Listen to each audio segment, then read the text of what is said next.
Praise the lord అందరికీ. అందరూ ఎలా ఉన్నారు? బాగున్నారా? మన 40 days fasting prayers heart transformation సిరీస్లో భాగంగా సిలువ ధ్యానాలు అనేది కూడా మనం మరి కొద్ది రోజుల నుంచి మనము స్టార్ట్ చేసాం. అందులో ఈరోజు వచ్చేసి డే 31. మనం ఫస్ట్ డే గెత్సెమనే తోటలో యేసుప్రభు ప్రార్థించిన ప్రార్థన, తర్వాత ఒంటరితనం. ఈరోజు థీమ్ వచ్చేసి ద్రోహం. అలా ప్రతిదీ యేసయ్యను సిలువ వేసిన వరకు మనం ప్రతిదీ మాట్లాడుకుంటాం,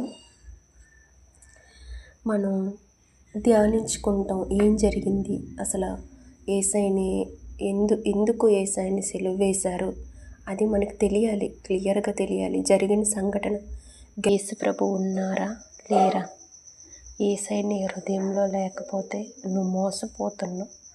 కాబట్టి ఈ రోజు నుంచి అయినా ఆలోచించు.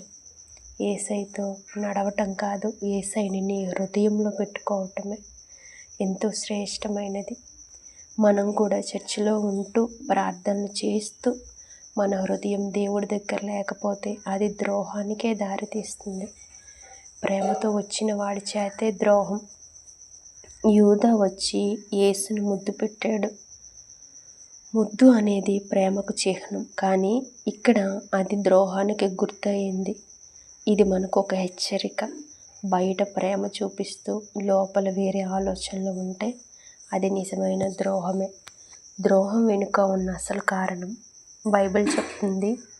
యూదా 30 వెండి నాణేల కోసం యేసును అమ్మేశాడు. అంటే చిన్న లాభం కోసం గొప్ప సంబంధాన్ని కోల్పోవటం. ఈ రోజుల్లో కూడా చిన్న సంతోషం కోసం దేవుణ్ణి వదిలివేస్తున్నామా?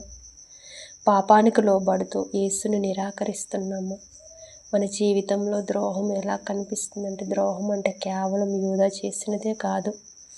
మనం పాపంలో పడినా యేసయ్యని మనం ద్రోహం చేస్తున్నట్టే. మనం దేవుని మాటను వినకపోయినా, మనం దేవునికి ఇచ్చిన వాగ్దానాలు నిలబెట్టుకోకపోతే ఇవన్నీ కూడా యేసుని ముద్దుతో ద్రోహం చేసినట్లే. యేసయ్య స్పందన ఎలా ఉంది అంటే, అద్భుతం ఏమిటంటే, మహాపరిశుద్ధుడు, మహాగణుడని ఘనమైన పరిశుద్ధమైన శ్రేష్టమైన నామమునకు కృతజ్ఞతాస్తుతులు స్తోత్రములు చెల్లిస్తున్నాను తండ్రి. ప్రవ్వ రక్షకుడు, నీవు సర్వోన్నతమైన తండ్రి, సర్వశక్తిమంతుడు ప్రవ్వ, నిజమైన ఇస్కరియోతు యూదా ప్రవ్వ మేము అప్పగించుటకు ప్రవ్వ తండ్రి ముద్దు తండ్రి ద్రోహానికి గుర్తుగా చేశాడు నాయన. మేమైతే ప్రవ్వ మా జీవితంతో తండ్రి నీకంత ద్రోహులుగా తండ్రి ప్రవ్వ మేము ఆ రీతిగా మారకూడదు. నీకు ఇష్టమైన బిడ్డలుగానే మారాలి. నీ కొరకు విడిచిపెట్టే కృప దయచేయండి తండ్రి.